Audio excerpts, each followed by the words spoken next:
네, 안녕하세요. 반갑습니다. 토요일 오후에 이렇게 이런 데 오시기가 쉽지 않을 텐데 그래서 더 반갑습니다. 저도 쉽지 않게 온 것 같고요.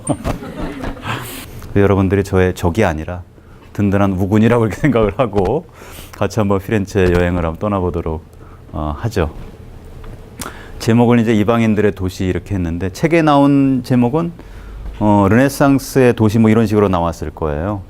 근데 이제 거기에 내용은 이제 이런 식입니다. 이방인들의 어떤 그 영향이 강하게 작용하는 그런 도시가 곧 피렌체가 아니겠는가 하는 그런 이제 내용을 담고 있죠. 그 의미가 무엇인지를 제가 이제 말씀을 드리겠습니다. 안토니오 타보키라고 하는 한 2년 전에 세상을 떠났는데요. 그 이탈리아 작가인데 뭐 포르투갈에 미쳤던 그런 작가였죠. 굉장히 매력적인 그런 뭐 제가 문학 동네에서 몇 권 소설도 번역하기도 하고 그랬는데 어쨌든 이 사람이 집시와 르네상스라고 하는 에세이집인데요. 거기서 이제 피렌체에 대해서 이런 식으로 묘사를 했죠.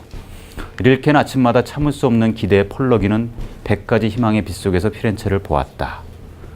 발자크는 피렌체에 널린 엄청난 예술 작품들에 지나치게 매료되어 병에 걸렸다. 차이콥스키는 피렌체에서 요양을 했을 뿐 아니라 음악적 영감을 얻어 현악 육중조 피렌체 추억을 만들었다. 대단한 찬사죠. 유럽의 많은 예술가 문인들이 이 이탈리아의 여행을 정말 평생의 그런 꿈으로 여기고 그 이탈리아를 여행을 하면서 수많은 영감을 얻어서 그들의 작품을 만드는 그런 계기를 얻곤 했죠. 그 정도로 이탈리아는 그 풍광이 뛰어나고 그 다음에 그 아주 고대 로마부터 이어져 온 르네상스로부터 이어져 온 그런 수많은 그런 유적들, 유물들, 예술품들 이런 것들로 가득 찬 그런 나라이기 때문에 유럽의 지식인 작가, 예술가들이 그 이탈리아 여행을 이렇게 꿈을 꿨던 것 같습니다. 사실 이런 내용이 우리가 피렌체에서 대해서 갖는 그 뭐랄까요 고정관념이라고 할까요 또는 뭐 선입견 이런 것일 겁니다. 피렌체 하면은 야 예술, 어떤 역사, 전통, 뭐 이름난 뭐 그런 문인들, 뭐 여러 가지 이런 것들을 떠올리게 되고 누구나 다 그런 것들을 기대를 하고 피렌체를 방문을 하죠. 아 그런 것들을 내가 만날 수 있겠구나 하고 이제 피렌체를 방문을 하고 그런 한에서 피렌체를 들르는 곳은 바로 이런 것들일 겁니다. 그죠? 이런 광경은 이것은 뭐 이제 두오모라고 불리는데 두오모라는 것은 사실 신의 집이라는 뜻을 갖고 있어요. 이탈리아어로. 근데 어느 도시를 가든 이탈리아는 이제 그 아주 조그만 시골이라도 두오모가 항상 있습니다. 그 두오모는 그 마을이든 뭐 도시든 그 정중앙에 자리 잡고 있고 그 앞에는 광장이 있고 그래서 거기가 이제 그곳 사람들의 정신적인 일상적인 그런 중심지가 되는 거죠. 그래서 그 카톨릭적인 전통이 굉장히 강한 그런 나라인데 피렌체도 이렇게 중앙에 이렇게 두오모가 자리 잡고 있고요. 이 두오모의 이름은 산타 마리아 델 피오레. 그래서 꽃의 산타 마리아 뭐 이런 뜻을 갖고 있죠. 그 옆에는 이제 지오토라는 그 화가 겸 건축가가 지은 종탑이 이렇게 서 있고요. 13세기 초반에 13세기 후반의 그런 조각가죠. 그다음에 그 옆으로 이제 세례당이 보이고 있죠. 아무튼 이런 광경이 이제 우리가 딱 피렌체에 대해서 떠올리는 그런 이미지예요. 이거는 이제 아르노 강을 건너서 이쪽에서 미켈란젤로 광장에서 바라본 그런 전망이죠. 그런가 하면 이렇게 팔라조 델 베키오라고 해가지고 이게 이제 지금 옛날에 시청으로 쓰이던 그런 건물이죠. 이것도 역시 피렌체의 어떤 전형적인 이미지로 우리가 볼 수가 있고 뭐 이렇게 아르노 강에 걸려 있는 그런 여러 개의 다리들, 뭐 베키오 다리라든가 산타 트리니타라든가 이런 여러 개의 다리들, 저물어가는 태양, 아주 고적한 분위기 이런 것들이 이제 우리가 피렌체에서 갖는 어떤 뭐 좋은 이미지죠. 그래서 저는 뭐 결코 피렌체에 대해서 부정하거나 뭐 비판하려는 건 결코 아니고요. 그다음에 이것이 이제 아까 봤던 팔라조 델 베키오의 광장이죠. 그래서 이 첨탑을 보려는 사람들은 다들 이 앞에 광장에서 이렇게 뭐 여러분들 보시다시피 관광객들이 이렇게 무리지어 있죠. 그래서 이제 사진을 찍고 이제 이런 식이에요. 그래서 이런 것들이 이제 여러분들이 피렌체에 대해서 기대를 하고 이제 피렌체를 방문하게 되는 그런 이미지들이라고 이제 할 수가 있죠. 조금 앞으로 다시 가면은 제가 피렌체 택시 운전사라고 조금 이렇게 써놨는데 제가 한 2년 전쯤에 겨울에 한 달 정도 피렌체에서 머문 적이 있습니다. 다른 데 전혀 가질 않고 한 달 동안 피렌체에서만 있었어요. 그 이유는 제가 피렌체를 너무 좋아하기도 하고 또 저의 전공이 이제 단테거든요, 단테. 그래서 저의 이름 기억해 주세요. 박상진, 단테 이렇게 검색해 보시면 많은 것들이 나옵니다. 뭐 동영상도 나오고 뭐 이런데. 저는 이제 피렌체 이렇게 좀 가능한 한 장기간 머무르면서 피렌체 아주 속살들을 좀 보고 싶었어요. 그냥 골목 하나하나, 돌멩이 하나하나, 뭐 돌에 이렇게 좀 벽에 이렇게 좀 긁힌 그런 스크래치까지도 이렇게 좀 들여다보고 싶었고 느끼고 싶었죠. 처음에 이제 이 공항에 도착을 해서 시내로 들어가는데 택시를 탔죠. 그 운전사한테 제가 물어봤어요. 어디 사느냐? 푸어리에서, 푸어리라는 건 이제 밖에 외곽에 산대요. 그래서 시내에 사는 피렌체인은 없냐 그러니까 거의 없다는 거예요. 피렌체 그 시내에 사는 사람들은 대부분 거기서 뭐 장사를 하거나 뭐 일을 뿐이지 대부분의 사람들은 다들 피렌체 외곽에 집을 두고 있다. 출퇴근을 한다는 거예요. 그러니까 그럼 피렌체 시내에서 이렇게 우울거리는 그런 사람들은 다 누구냐? 대부분이 이제 관광객들이라는 거죠. 아, 그렇구나. 그러면 갑자기 이제 제가 이제 호기심이 든 게 그러면 진짜 피렌체는 뭘까? 관광객들로 채워진 그 공간이 진짜 피렌체일까? 아니면은 오히려 피렌체 시내 외부에 외곽지대에 살고 있는 피렌체 시민들의 그 피렌체가 진짜 피렌체일까? 이런 의문이 좀 들었죠. 근데 우리가 알고 있는 피렌체는 당연히 피렌체 시내죠. 그죠? 첸트로 스토리코라고 하죠. 역사적 중심지.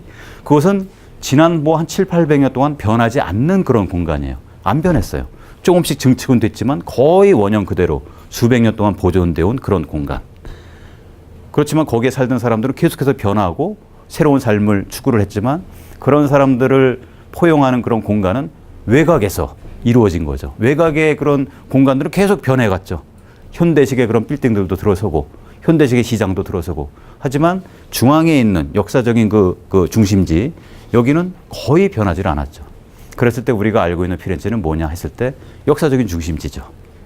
피렌체라는 어떤 그 관념의 어떤 스크린에 비춰진 어떤 이미지만을 우리가 보는 것이 아닌가 이런 생각이 좀 드는 거죠. 우리가 알고 있는 어떤 고정된 이미지만 이렇게 볼 뿐이지 요걸 넘어서서 진짜 피렌체, 리얼리티로서의 피렌체는 보지 못하는 게 아닌가 이런 생각이 좀 든 거예요. 그래서 좀 다르게 좀 바라보는 그런 피렌체는 어떤 모습일까?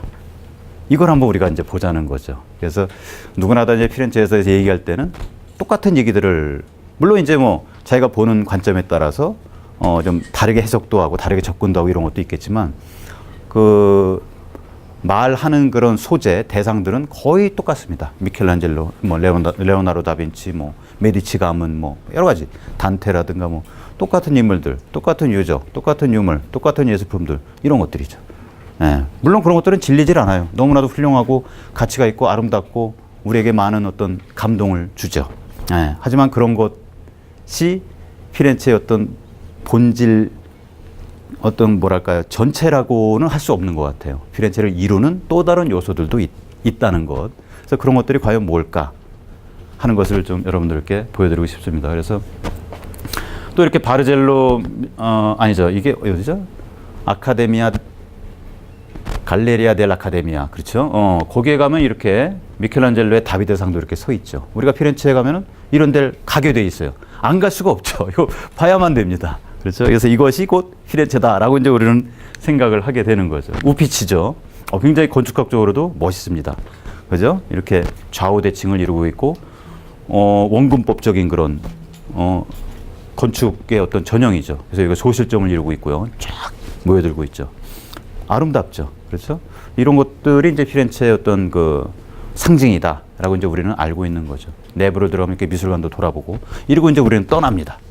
그래서 많은 사람들이 이렇게 피렌체를 방문하고 떠나고 방문하고 떠나고 이러면서 이제 피렌체라는 그런 이미지가 이제 굳어져 온 거죠.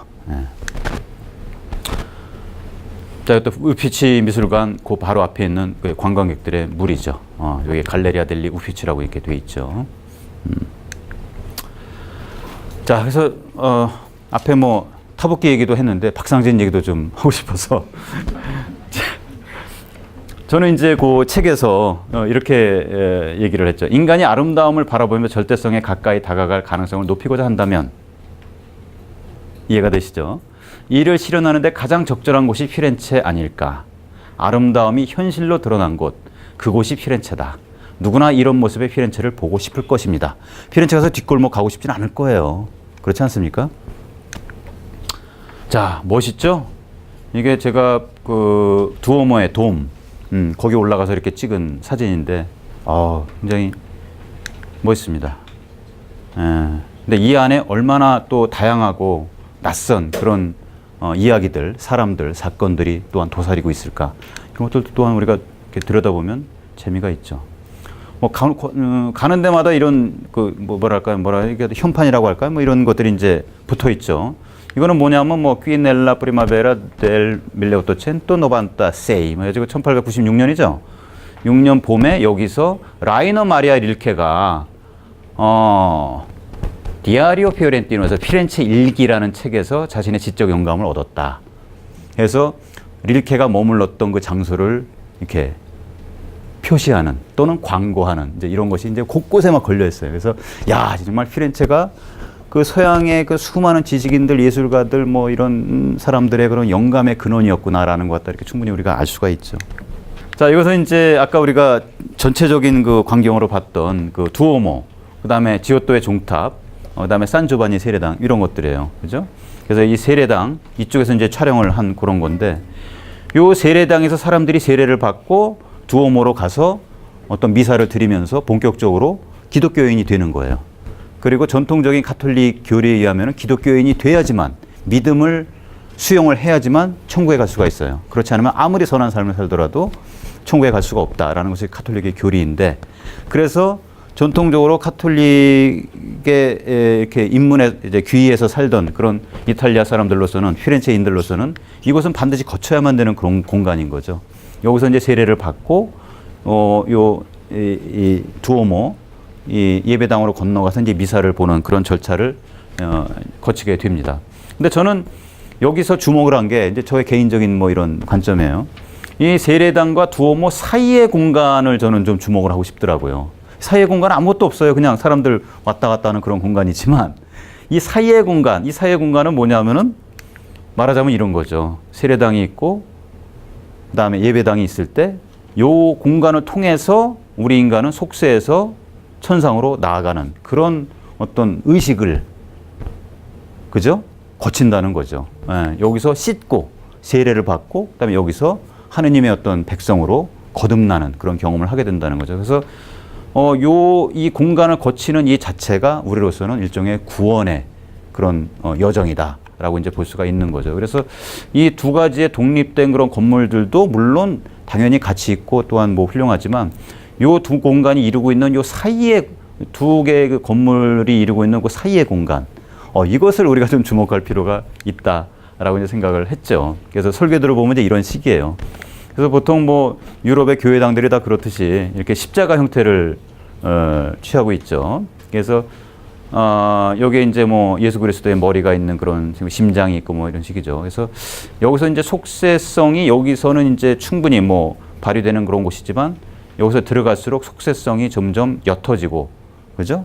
이제 성스러움이 발현이 되고 완성이 되는 그런 식으로 이제 배치가 돼 있죠. 그래서 이것이 이제 여기서 세례를 받고 이렇게 나아가는 그런 식을 취하고 있는데, 그거를 갖다가 이제 뭐 염두에 두기라도 한 듯이 로렌츠 기베르티라고 하는 이 조각가가 천국의 문이라는 걸 만들어서 세례당의 이 문을 이렇게 장식을 했어요. 그러니까 말하자면 여기에 붙어 있는 거죠.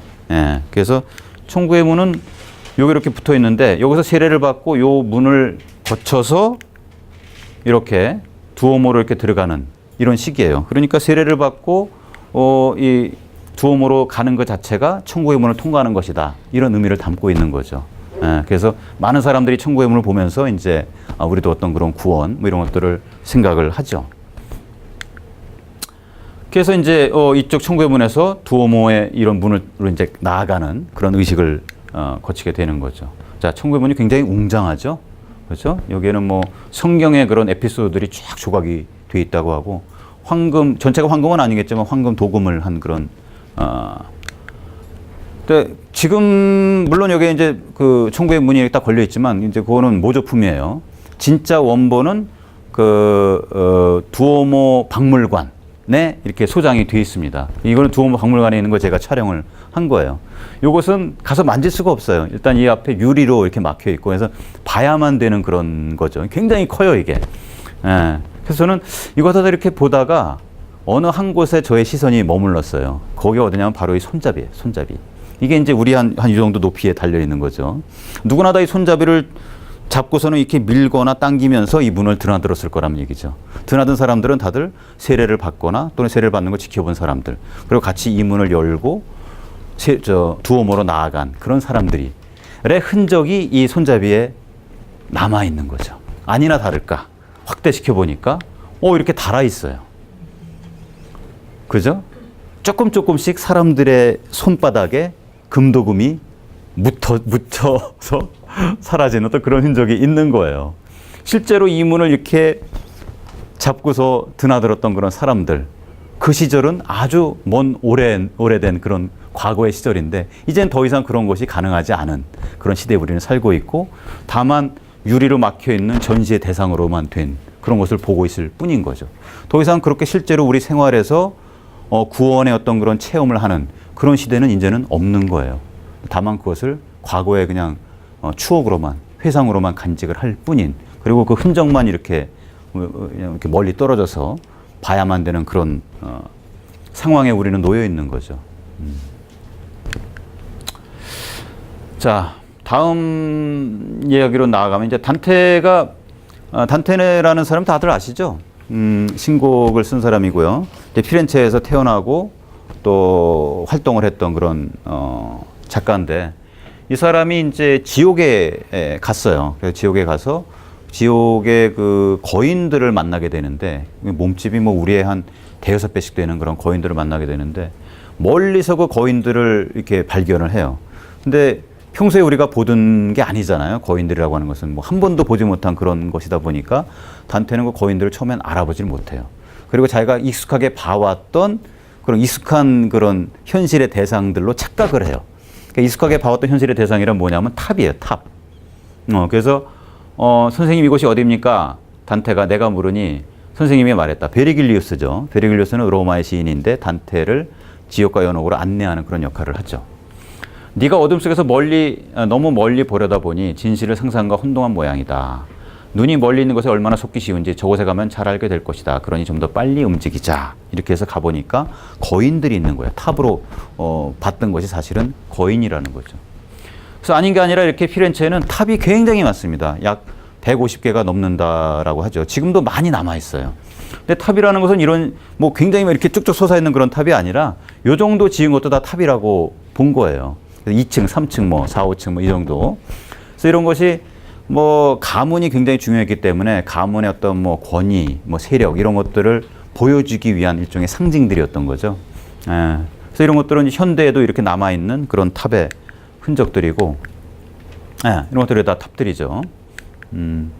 여기 보면은 뭐 이런 것들이 다 탑이에요. 조그만한 것들도 다 탑이죠. 이런 굉장히 큰 탑들도 있지만, 그래서 피렌체 첨탑들이 굉장히 많이 있다는 거죠. 대표적인 첨탑이 바로 이거죠, 이거. 팔라조 델 베키오. 그 피렌체의 시청으로 쓰였던, 이것이죠. 아까 보셨죠? 관광객들이 이 앞에 많이 가죠. 여러분들 피렌체 가면 꼭 여기를 안 갈 수가 없죠, 여기는. 그래서 다들 이 앞에서 이렇게 사진을 찍고 뭐 이렇게 하는데 또 이 안에는 또 이제 뭐 갈레리아로 돼 있어가지고 뭐 이제 들어가서 미술품도 이제 감상하고 그러죠. 저는 이것도 좀 약간 삐딱하게 좀 보고 싶었어요.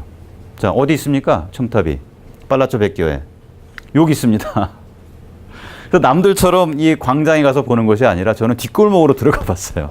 뒷골목에. 뒷골목의 이름은 하필이면 또 네리 가더라고요. 네리. 네리라는 것은 블랙이에요. 이탈리아로 블랙스. 복수로 돼가지고 블랙스. 그러니까 검은 사람들 이렇게 볼 수가 있는 거죠. 검은 사람들 또는 뭐 검은 것들.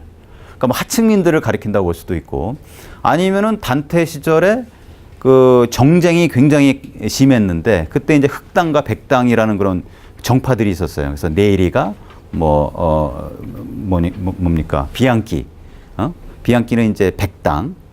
비앙키와 네리가 이렇게 싸우는 그런 것을 가리키기도 할 수도 있고, 어쨌든 이 팔라쪼 베키오의 그 뒷골목으로 들어가 보니까 이렇게 길거리에서 빵을 씹어 먹는 뭐 이런 식의 이제 거리가 펼쳐지는 거예요.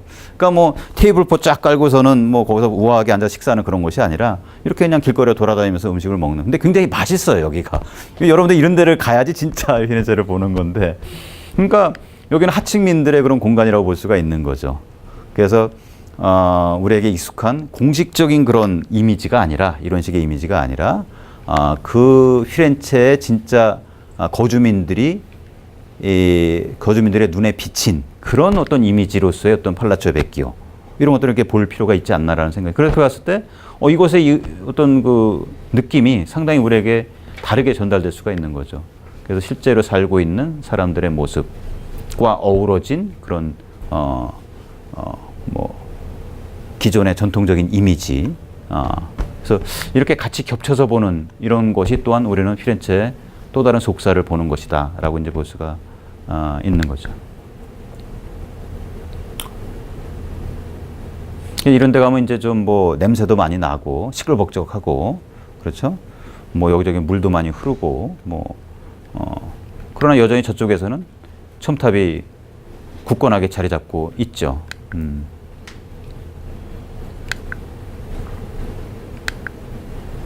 이거는 산타마리아 델 피오레 두오모예요. 이것도 역시 다른, 이게 산타마리아 델 피오레를 중심으로 해서 굉장히 이렇게 방사형으로 골목들이 많이 뻗어가 있거든요.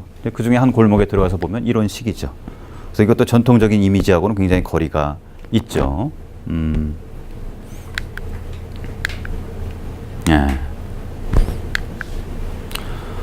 뭐 전통시장 가면은 이런 식으로 피렌체 시민들이 살고 있고요.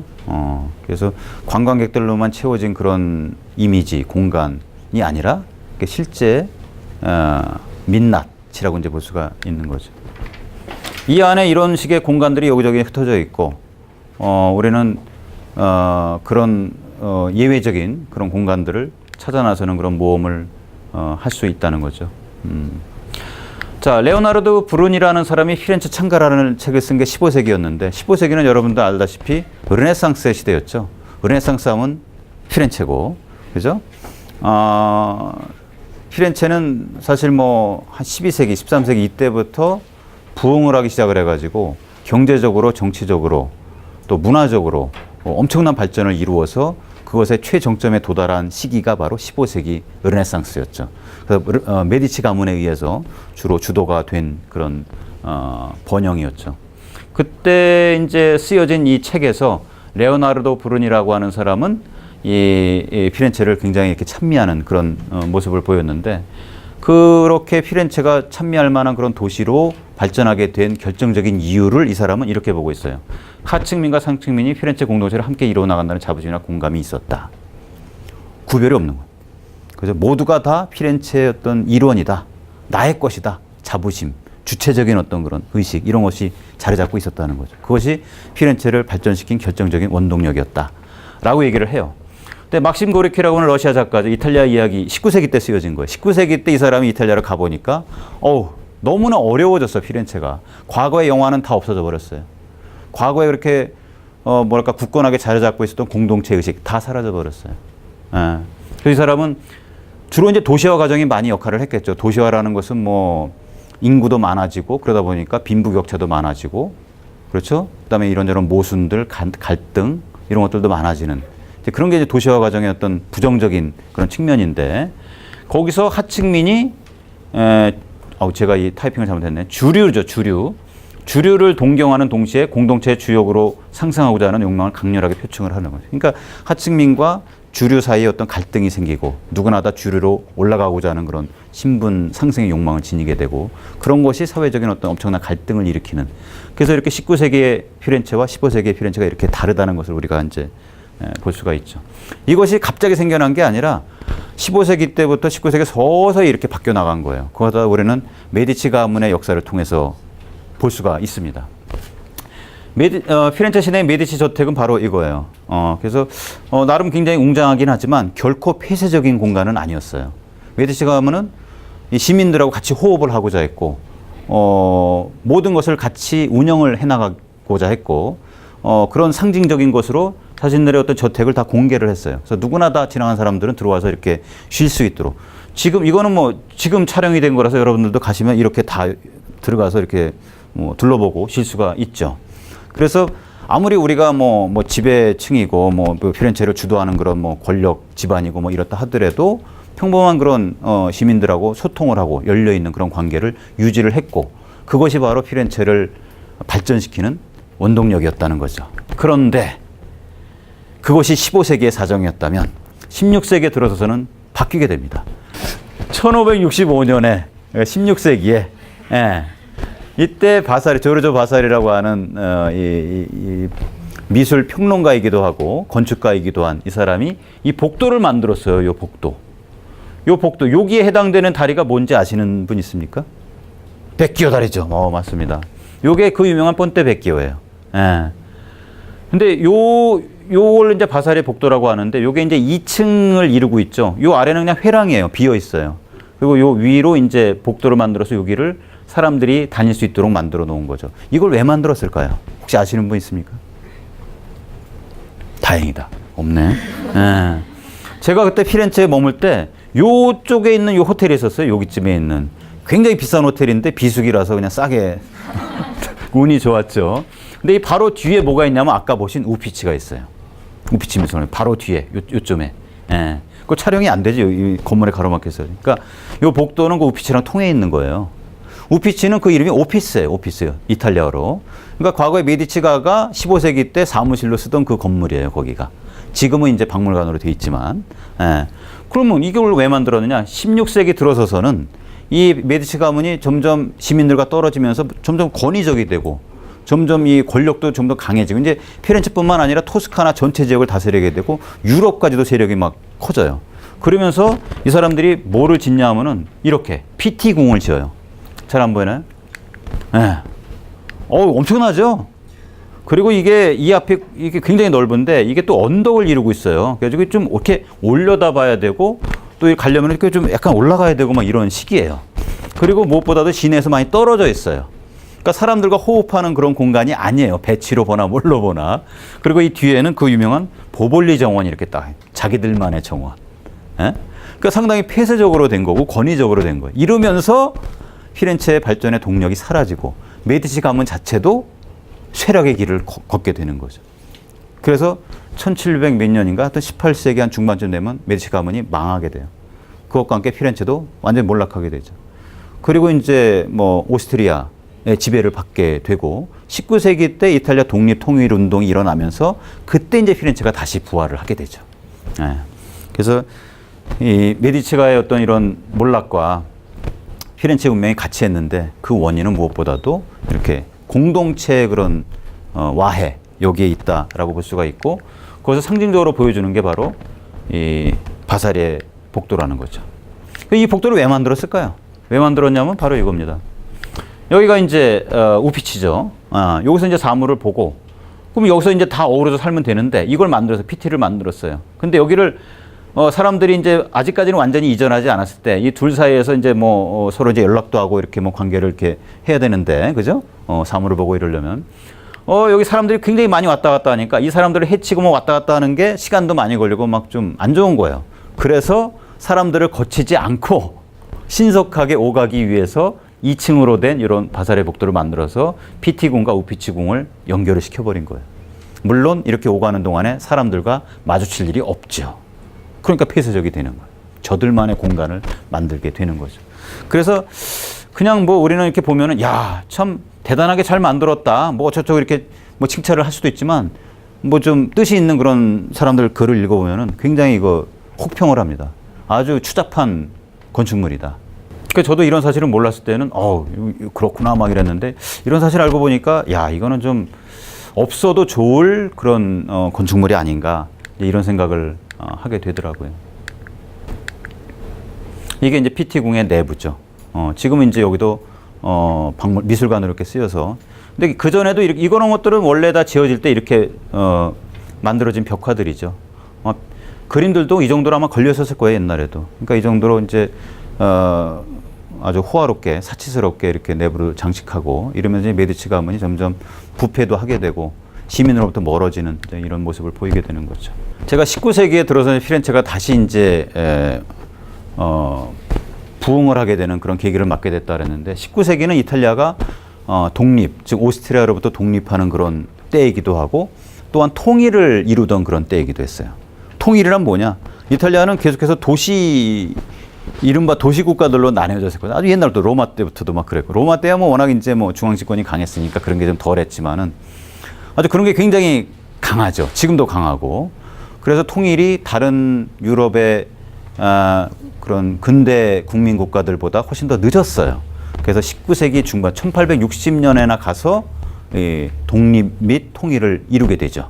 그러면서 이제 피렌체도 그 독립 통일 운동의 하나의 중심지로 이렇게 서게 되고, 그걸 기념하기 위해서 레푸블리카 광장이라고, 공화국이란 뜻이에요. 공화국. 이때 이제 이탈리아 공화국이 이제 생겨나게 되죠.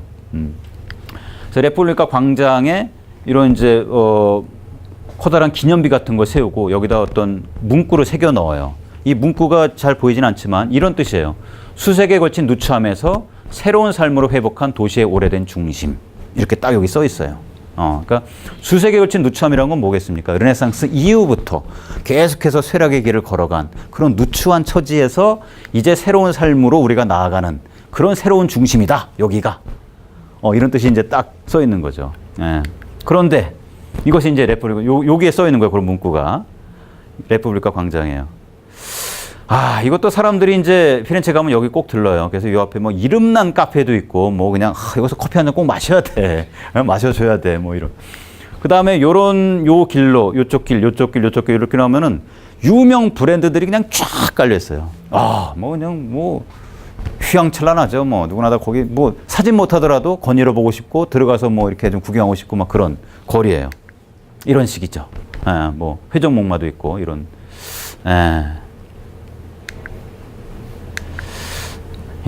레푸블리카 광장과 칼리말라라고 하는 그런 길이 있는데 이런 게 이제 사람들이 북적북적거리고 관광객들 뭐 넘쳐나고 뭐 이런 식이죠. 이런 데 가고 싶으시죠?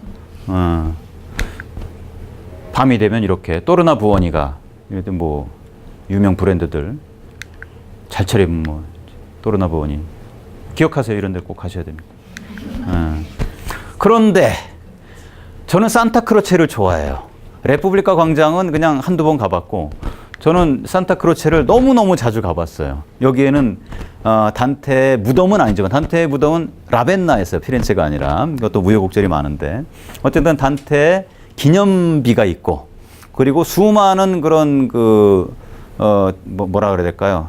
영웅들, 뭐 작가, 예술가, 뭐 정치가 이런 사람들이 무덤이 이 산타크로체 성당에 있거든요.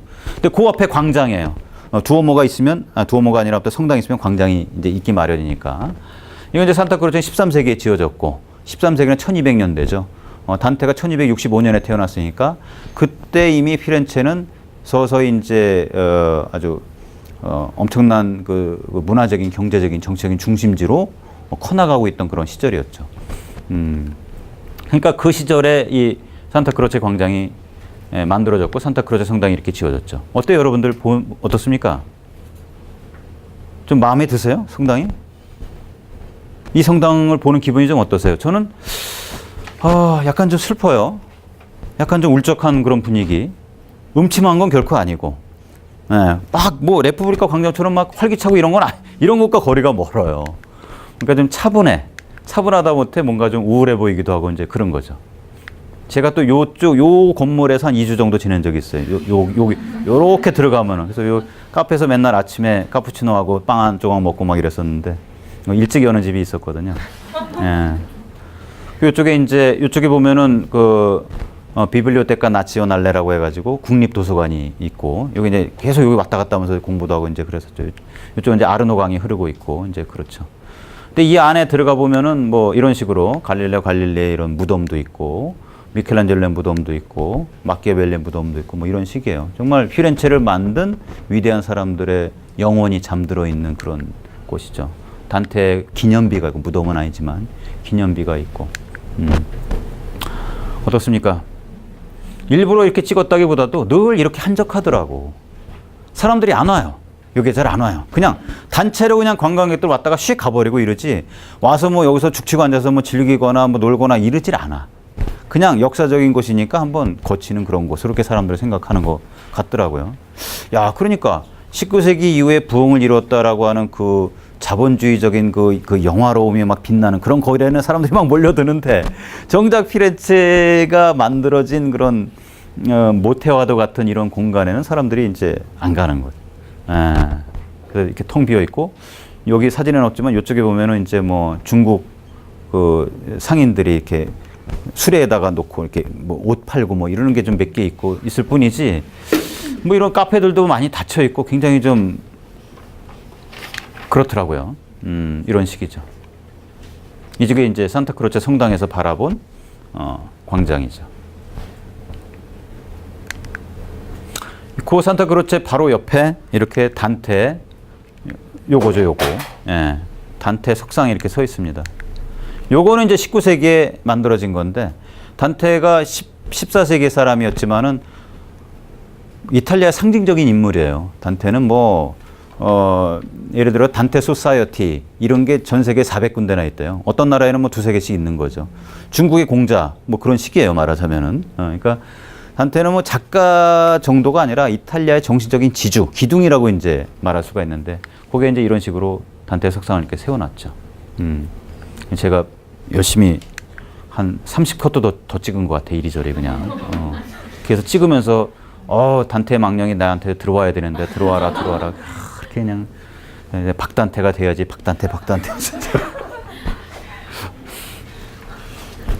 제가 단테 주제로 해서 강연을 1년에 좀 수십 차례 하거든요. 놀랍지 않습니까? 한 작가를 가지고 수십 차례 한다는 건 참 쉽지 않은 일인데, 그래서 저의 좀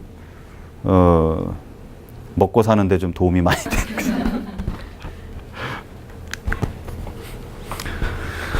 예. 자, 단테 그 지옥편에 보면 33곡에 94행, 95행에 보면 이런 문구가 있습니다. Io fui nato e cresciuto sopra il bel fiume d'Arno alla Gran Villa 해가지고, 아르노 강, 아름다운 아르노 강가의 그 커다란 도시에서 나는 태어나고 자라났다. 단테가 자기를 묘사하는 거예요. 지옥에서 만난 어떤 망령에게 너 누구냐 하니까 나는 아르노 강가에서 태어나고 자란 그런 사람이야 라고 자신을 소개하는 그런 문구예요. 이것도 어떤 벽에선가 이렇게 붙어 있고 막 그렇죠. 그러니까 이런 것들을 잘 보셔야 돼. 이렇게 큰 것만 보지 마시고 그냥 조그만 데 이렇게 그냥 눈을 돌리고 해가지고 이래야지 진짜. 이건 어디 갔습니까? 카사 디 단테라고 해요. 단테 집, 단테 생가죠. 고스란히 남아 있습니다. 이렇게. 예. 단테 얼굴도 이렇게 있고요. 이 앞에 좀 보도블록이 좀 이렇게 고르지를 못해가지고 물이 좀 고이는데, 그게 단테 얼굴처럼 고이더라고 보니까. 야, 여기서 1265년에 태어나서 그 유명한 베아트리체와 연분을 뿌리고, 왜 연문이냐? 베아트리체가 이루어지를 못했죠. 베아트리체는 딴 남자랑 결혼을 해버렸어요. 근데 그때는 개인 대 개인이 만나서 사랑하고 이런 게 좀 거의 불가능한 그런 시대였죠. 그러니까 집안끼리 맺어지는 그런 거였는데, 베아트리체 가문이 단테 가문보다 더 힘이 셌나 봐요. 그러니까 자기네들보다 못한 가문하고 하고 싶지 않죠. 그래가지고 자기네들보다 더 잘 나가는 바르디 가문, 그때 은행업으로 엄청나게 돈을 모은 바르디 가문으로 시집을 가버렸어요. 단테는 또 다른 도나티 가문의 젬마라고 하는, 젬마, 그러니까 약간 베아트리체보다는 좀 약간 격이 떨어지는 느낌도 들어요. 그죠? 젬마. 젬마하고 결혼해가지고 단테가 한 4명의 자식을 두었다고 하는데, 참 너무나 너무한 게 뭐냐면, 단테 어느 글에서도 젬마 및 그 자식들에 대한 얘기는 안 나와요. 나빠. 그리고 한 번도 자신에게 눈길을 주긴 줬지만, 딴 남자한테 간 그 베아트리체는 처음부터 끝까지 늘 베아트리체 얘기만 하고 말이야. 응? 자기를 위해서 애들을 낳아준, 같이 평생을 같이 한. 이게 좀 그렇죠. 아무리 문학적인 영감을 준 그런 거라 하더라도, 그래서 많은 사람들이 베아트리체는 물론 실존 인물이에요. 실존 인물이지만 사실 단테의 베아트리체는 실존 인물이라기보다는 문학적인 상상물이다, 이렇게 봐야 되지 않을까 싶어요. 이게 이제 단테가 18살 됐을 때 아르노 강에 이제, 이걸 폰테 베키오라고 착각하는 사람들이 많은데 산타 트리니타라고 하는 또 다른 다리예요. 좀 더 백기어 다리보다는 좀 하류 쪽에 있는 다리죠. 거기서 18살 때 만나는 그런 장면이죠. 지금 보면은 이런 식이죠. 뭐 아무것도 없어요. 사람들이 잘 몰라 여기라는 것. 요게 본때 백기어고. 옛날 모습 그대로 이제 거의 그대로 있는 거죠. 이렇게 인사를 하죠. 베아트리체를 만나서 인사의 의미는 구원을 요청하는 그런 의미예요. 나를 구원해 주소서. 베아트리체는 복을 주는 여자라는 뜻이 있거든요. 복을 준다라는 것은 카톨릭 그런 용어 쓰죠. 복자, 복을 받은 사람, 구원을 받은 사람이죠. 그러니까 나에게 이제 복을 주는 여자라는 것은 사람들을 구원으로 이끄는 그런 여자라는 뜻이 있죠. 네. 그래서 인사를 한다는 것은 나를 구원의 길로 인도해 주소서 하는 것이고 그 인사를 받죠. 화답이 온 거예요. 그래서 이것이 두 번째 만나는 것이고 세 번째는 어디서 만나냐면 죽어서 베아트리체는 천국에 가 있고 단테는 이제 산몸으로 저승을 여행을 하죠. 그래서 지옥을 거쳐서 연옥의 꼭대기까지 올라갔는데 그 꼭대기로 베아트리체가 마중을 나와요. 이제 거기서 세 번째 만남을 갖게 됐어요. 그래서 자기는 세 번 만났다 이러는데 세 번 만났을 리는 없죠. 피렌체가 얼마나 좁은 동네네. 지금도 좁은데 그때는 더 좁았지 않았겠어요? 둘 다 귀족이고 이러니까 굉장히 많이 만났을 거예요. 서로 막 놀기도 하고 뭐 파티도 하고 막 이랬겠죠. 근데 이제 좀 신비화하기 위해서 세 번 만난 걸로 설정을 하죠. 삼위일체. 3이라는 숫자를 또 굉장히 좋아했죠, 단테가. 7이라는 숫자는 뭐 전통적으로 또 중요한 숫자고 해서 3과 7. 그래서 10이라는 숫자도 좋고. 근데 11이라는 숫자는 안 좋아해요. 완전을 넘어섰다 해가지고 11이라는 숫자를 안 좋아해가지고 뭐 11곡 111행에 뭔가 안 좋은 얘기가 쓰여져 있고 막 이런 것들도 다 있어요. 신곡에 보면은.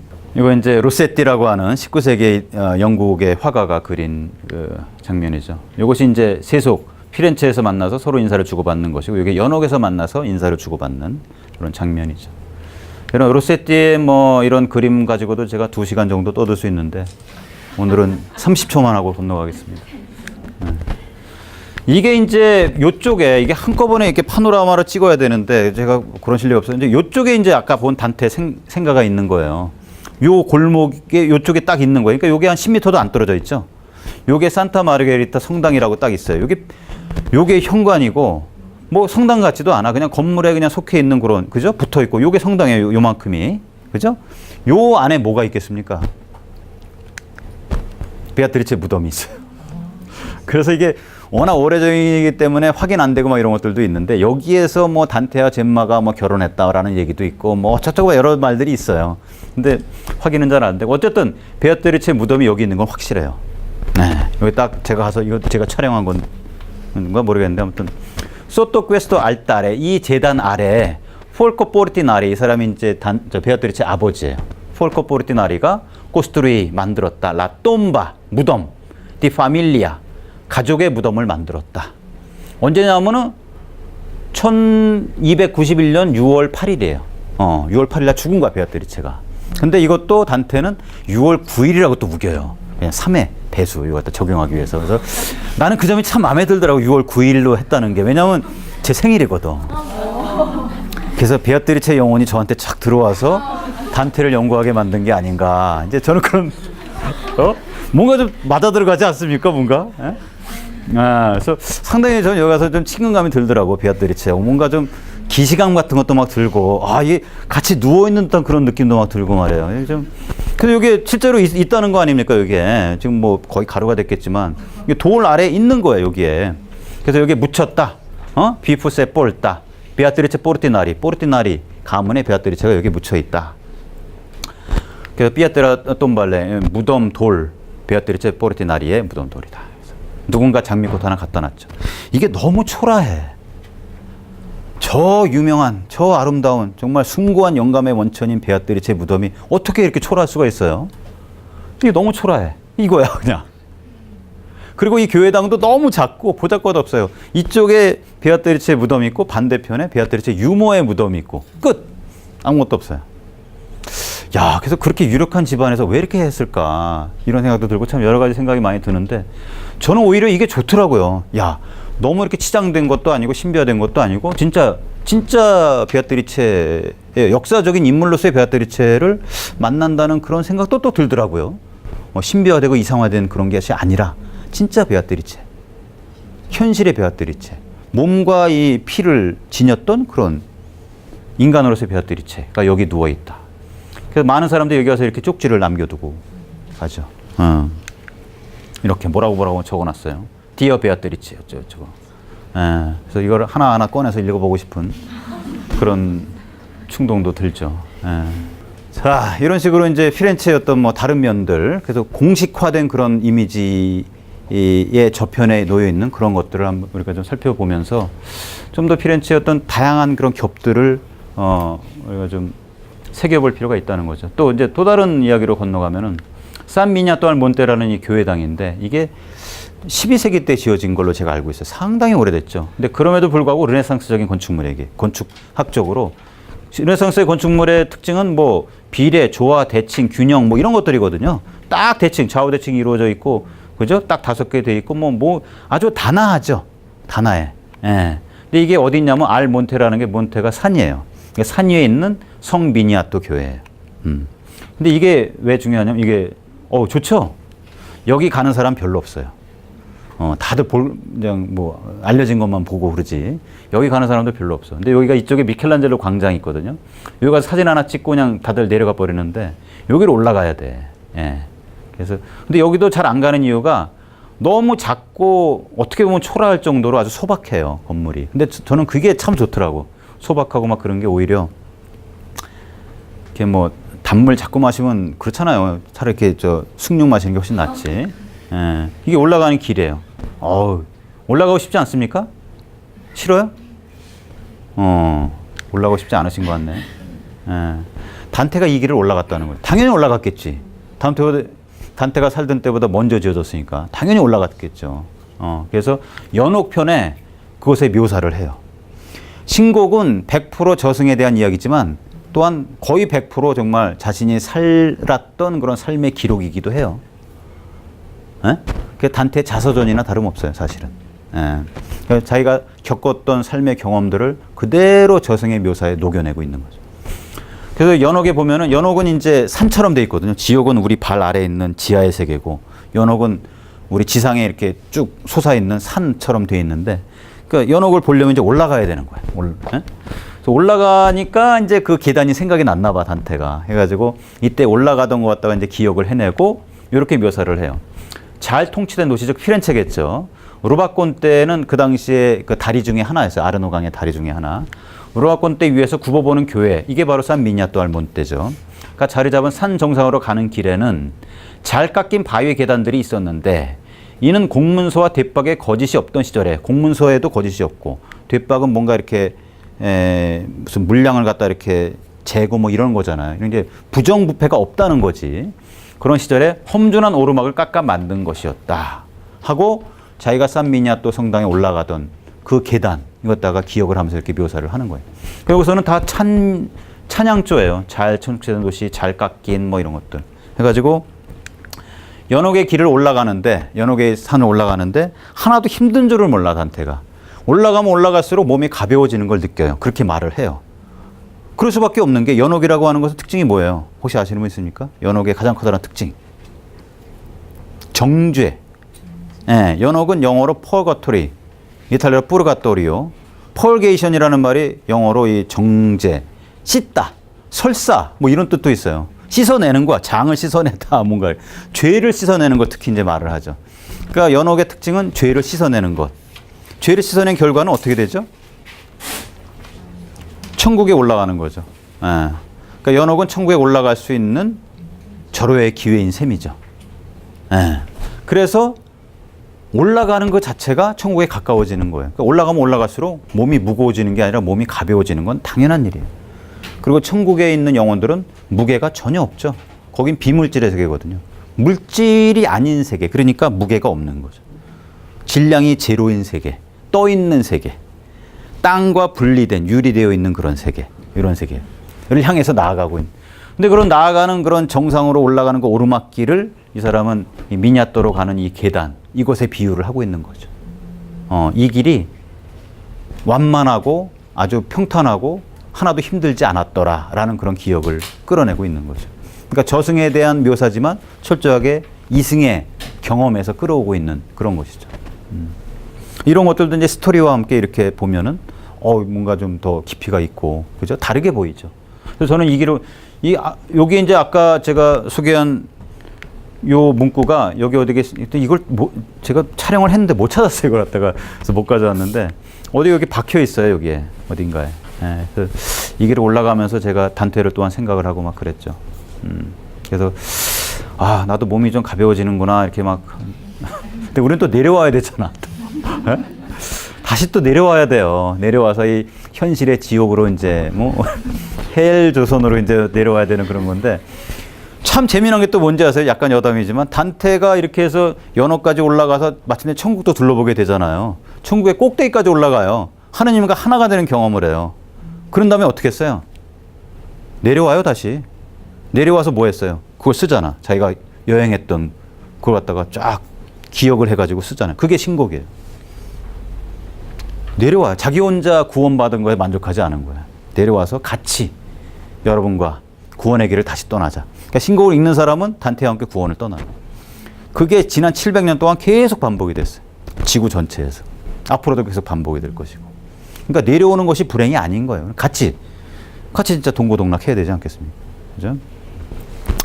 가장 실천적인 지식인 작가로 우리는 단테를 생각을 해볼 수가 있죠. 자, 이렇게 해가 저물어가고 이렇게 아르노강에 달이 있는데 자, 또 다른 에피소드로 들어가면은 요거 이제 뭐냐면 1966년에 11월 4일 날 아르노강의 물이 이 높이까지 다다랐다 이런 뜻이에요. 1966년 11월 4일 날 엄청난 홍수가 생겨가지고 근데 이 높이가 마침 이 정도 되겠네. 이거보다 높은 것 같아. 이 정도 되는 것 같아요. 이게 그냥 시내에 있는 이 건물에 그냥 이렇게 딱 그 높이에 맞춰서 이렇게 박아놓은 거야. 요거 갖다가. 그러니까 시내인데 이 정도까지 높이가까지 그냥 물이 그냥 그 정도로 대홍수가 일어난 거죠. 그때 이 피렌체 모든 것이 다 잠겼어요. 흙탕물에 그것도. 그래서 이 엄청난 그런 그 문화재 예술품들이 다 그냥 손상되고 그냥 지능을 다 그걸 갖다가 피렌체 시민들이 일신단결을 해가지고 그걸 다 이겨냈어요. 다 그냥 복원하고 다 뭐 원상회복시키는. 그래서 그런 피렌체 시민의 노력에 정말 전 세계 사람들이 놀랬죠. 야, 대단하다. 어떻게 저렇게. 저 재난을 극복을 하고 막 박수를 보냈죠. 네. 그래서 그런 피렌체의 어떤 속사정, 속 얘기들을 우리가 함께 이제 볼 필요가 있는데, 우리는 이제 가서 이런 것들을 이제 주로 보고 그냥 떠나게 되죠. 네. 이런 것들이 이제 브루넬레스키가 지은 이제 고아원이지 말하자면 여기 이제 규칙적인 배열들. 이게 르네상스 건축의 정말 진수다. 매치감. 이것도 정말 르네상스 건축의 뭐 아주 그렇죠? 우피치 미술관. 예. 뭐 피타고라스와 플라톤이 얘기하는 뭐 음악의 효파음, 현의 길이와 비례를 하고 뭐 이것이 건축에 그대로 반영이 되고 어쩌고 저쩌고 해서 이것도 굉장히 재미있죠, 이런 얘기들도. 그래서 지금 여러분들이 쭉 봤다시피 역사적인 중심가가 있고 일상생활의 외곽지대가 있고 근데 공간적으로 보면 이렇게 두 가지가 있을 수가 있고요. 근데 시간적으로 봤을 때는 르네상스와 리소르지멘토 19세기의 그런 피렌체가 있고 현대 자본주의의 침식당한 그런 피렌체가 있고 뭐 이런 식으로 우리가 나눠볼 수가 있는데 어떤 것이 진짜 피렌체냐 하는 것을 우리가 뭐 정의 내릴 수는 없는 것 같아요. 그죠? 그렇지만 우리는 르네상스의 피렌체에 너무나도 익숙해져 있죠. 그래서 피렌체 하면 르네상스가 남긴 수많은 유물, 유적, 예술품 이런 것들에 익숙해져 있고 그것이 곧 피렌체 이런 식으로 이제 생각을 하는데 익숙해져 있는데 그것만이 피렌체가 아니다. 우리는 외곽에 있는 피렌체 시민들이 살고 있는 그런 피렌체를 생각할 필요도 있고 현대에 또 북적거리는 그런 그런 유흥가로서였던 그런 피렌체를 또한 생각해 볼 수도 있고 그래서 여러 그런 얼굴들이 있다는 거죠. 그래서 피렌체는 무엇인가 했을 때 피렌체의 정체성을 만드는 것은 오히려 르네상스라고 하는 과거의 어떤 전형적인 사고, 전형적인 감정, 전형적인 느낌, 전형적인 이미지 이런 것들이 피렌체의 정체성을 우리에게 만들어준다라고 이제 얘기할 수 있고 그랬을 때 그런 피렌체의 주인은 피렌체 시민이 아니에요. 그런 것을 보러 오는 이방인들인 것이지. 그래서 피렌체는 이방인들의 도시다 라고 하는 저의 말이 그렇게 나오는 거죠. 네, 그래서 피렌체인의 도시가 아니라 이방인의 도시가 그래서 피렌체는 하나의 극장이라고 본다면 극장에 입장했다가 다시 떠나가는 이방인 그 다음에 극장 밖의 피렌체 거주민 중 누가 피렌체 정체성을 만드는가 했을 때 우리가 고정된 이미지로서의 피렌체를 만드는 것은 바로 이방인들이고 피렌체 속살 또 다른 정체성 어떻게 보면 진짜 피렌체를 만들고 있는 것은 피렌체 시민이라고 볼 수 있지 않겠냐. 우리는 그 둘 중에서 늘 전자의 것을 보는데 익숙해져 왔지만 모르겠어요. 좀 마음이 좀 불편하더라도 좀 낯설더라도 후자의 쪽에도 한번 눈을 좀 돌려본다든가 좀 더 냄새를 좀 더 맡아본다든가 좀 더 기웃거려 본다든가 좀 이런 것들이 좀 필요하지 않을까. 그럴 때 우리는 피렌체의 좀 더 풍요로운 모습을 볼 수 있을 것 같아요. 단편적인 전형적인 그런 고정된 이미지가 아니라 좀 더 여러 겹으로 이루어진 그런 진짜 피렌체를 볼 수 있지 않겠느냐 라는 그런 생각이 듭니다. 저의 피렌체 관찰 및 주장은 이것입니다. 감사합니다.